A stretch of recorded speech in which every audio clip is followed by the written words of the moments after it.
I'll do a short nighttime video. Well, actually, it's not nighttime, it's 6:30 in the morning. See how you can't see very far ahead, so you got to be real careful with this. And plus, the roads are slightly damp from the moisture that's in the air, so your stopping distance is greater because you can slide on the wet road.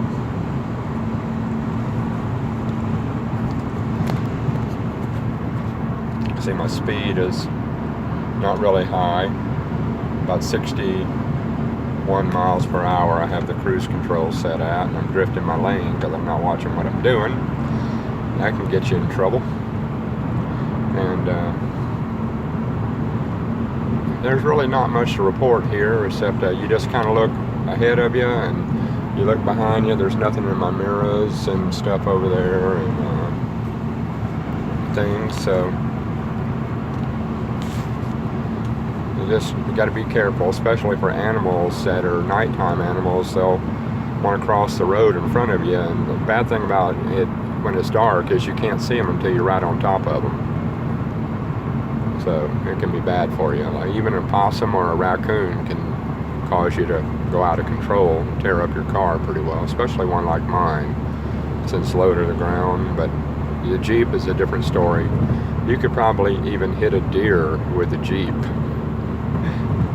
if you know what I mean. So, but of course it wouldn't do the Jeep very good if you hit it wrong. Of course, it's not good to hit it at all, but anyway, you can see the shine on the street.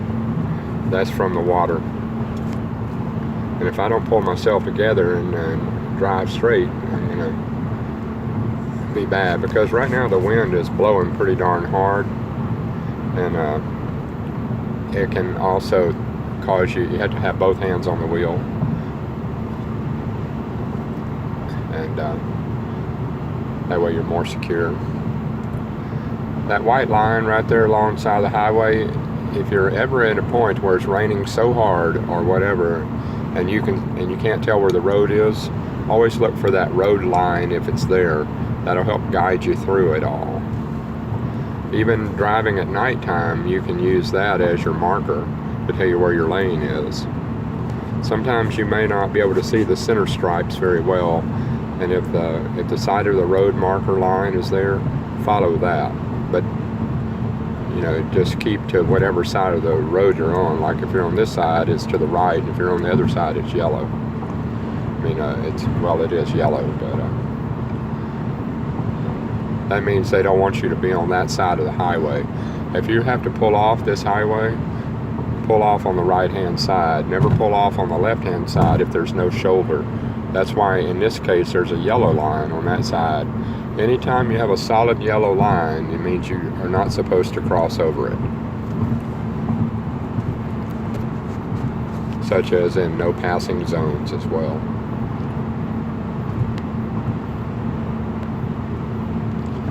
A highway sign that says this exit 40 miles per hour.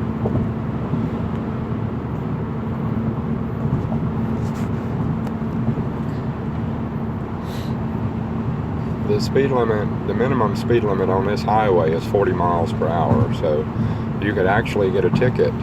See, there's a car coming right there, so that means I need to move over a little bit because he may not see me, and I'll give him a broad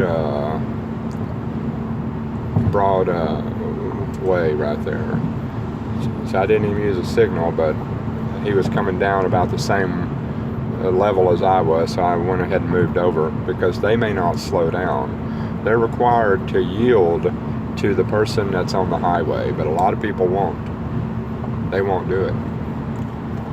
So you gotta anticipate things. So got a car coming up there, my left lane over there. They obviously are in a hurry. I mean, today would be a good day to be a little bit slower while driving because of the conditions, windy and wet. And just because, I'm only doing 4 miles an hour under the speed limit. But you got somebody like that probably mad, and you know, is angry, and you just give them lots of room, let them get on past you.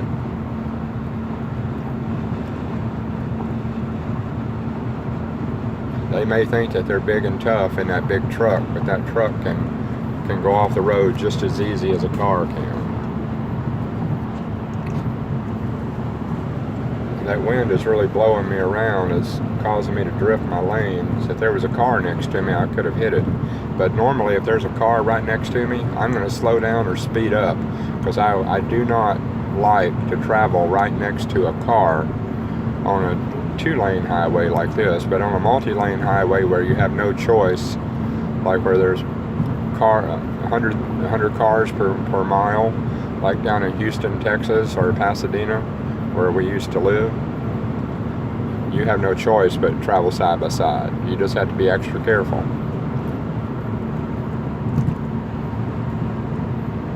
So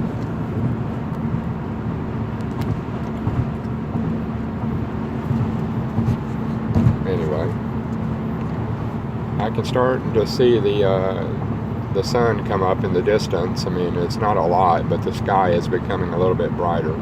It's overcast today, so that would mean that it's going to be a little bit darker until the sun comes up through, and then you'll be able to see a little better. Check my mirror.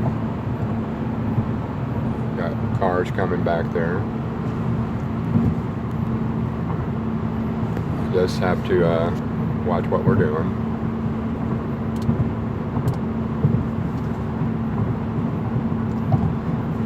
I turned on the windshield wiper to help see a little better. I'm really not maintaining my lane very well today. I got these people that are coming up on me at a pretty good speed, and the problem with this is my exit is about 1.5 miles up the road, and I'm going to have to be in the left-hand lane to turn. And there's someone traveling in the left-hand lane up here, but I'm going to move over anyway, and they'll just have to deal with it, because they're not passing anyone. They're just driving in the left-hand lane, which is not legal here in Missouri. The left-hand lane is used for passing or turning only, not for travel. And so, because I don't know how long it would take for those cars to overtake me, I'm going to go ahead and move over, because I have to turn up here within 1 mile. And so this guy here is coming up on me, and he hasn't moved over, so I guess he's going to expect me to get out of his way, but I'm not going to.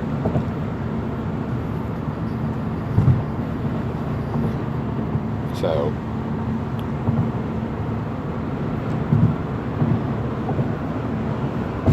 there he is right there.